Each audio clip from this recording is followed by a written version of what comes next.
ആവശ്യമുണ്ടെങ്കിലേ പൊക്കി നോക്ക്. ഒറ്റയേറിനെ ഗോമതി ചേച്ചി വീഴ്ത്തിയതാ. നോക്കി നിൽക്കാതെ അവരെ പറന്ന് വലിച്ച് പറക്കി ചേച്ചി.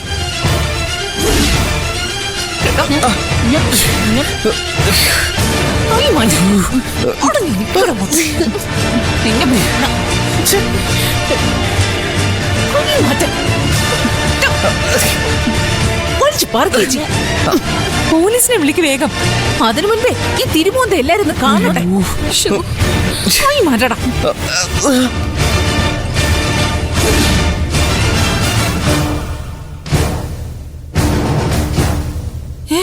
ആദി, അയ്യോ അയ്യോ ആദി,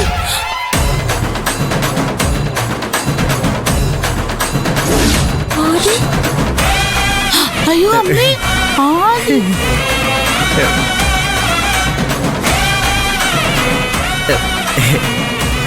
ഞാനാ മുത്തശ്ശി.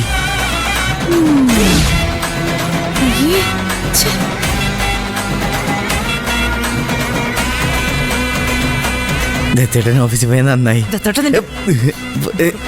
നീ നന്നാവില്ലെന്ന് തീരുമാനിച്ച് ഉറപ്പിച്ചു അല്ലേ മുത്തശ്ശി? ഞാൻ എനിക്കിനി ഒന്നും കേക്കണ്ട. എല്ലാം നിന്റെ ഇഷ്ടം പോലെ. മുത്തശ്ശി അവളൊന്നും പറയല്ലേ.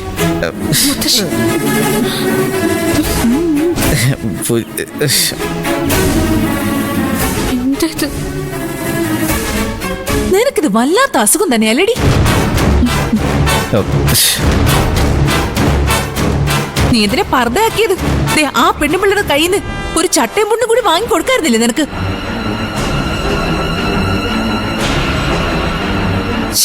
കഷ്ടം തന്നെ. ഇതിപ്പോ എന്താ കഷ്ടം?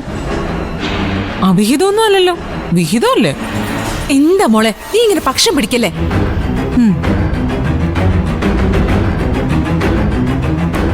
ഇവിടെ നടക്കുന്നൊന്നും നിനക്ക് അറിയാൻ പാടില്ലാത്തതുകൊണ്ടാ.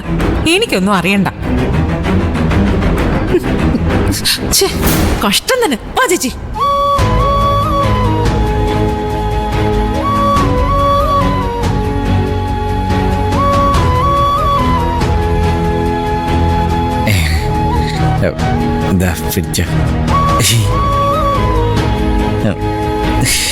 മോനെ, ഏറുകൊണ്ടിട്ട് വല്ലതും പറ്റിയായിരുന്നു?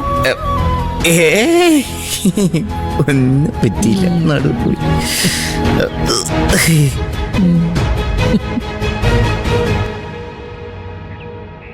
നടുവൊടിഞ്ഞോ?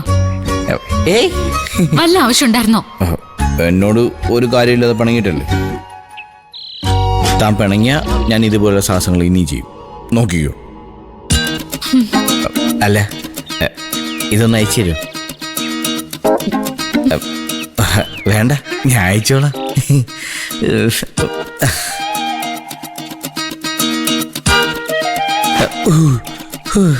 നല്ല ചൂടാ.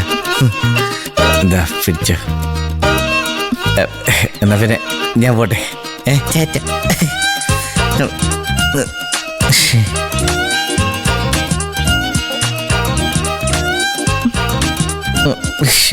നടു. ഹലോ, എന്തിനാ ഇനിയും മതിൽ ചേടന്നേ? എല്ലാരും എല്ലാം അറിഞ്ഞ് നാറിയില്ലേ? ഇനി മര്യാദക്ക് ഗേറ്റ് വഴി തന്നെ പോയിക്കൂടെ? ശരിയാ, അതൊരു പോലെ. കറക്റ്റ്. ബൈ. ഈ ഗോമുണ്ട് ഇത്രയ്ക്ക് ഒന്നും ഉണ്ടായിരുന്ന.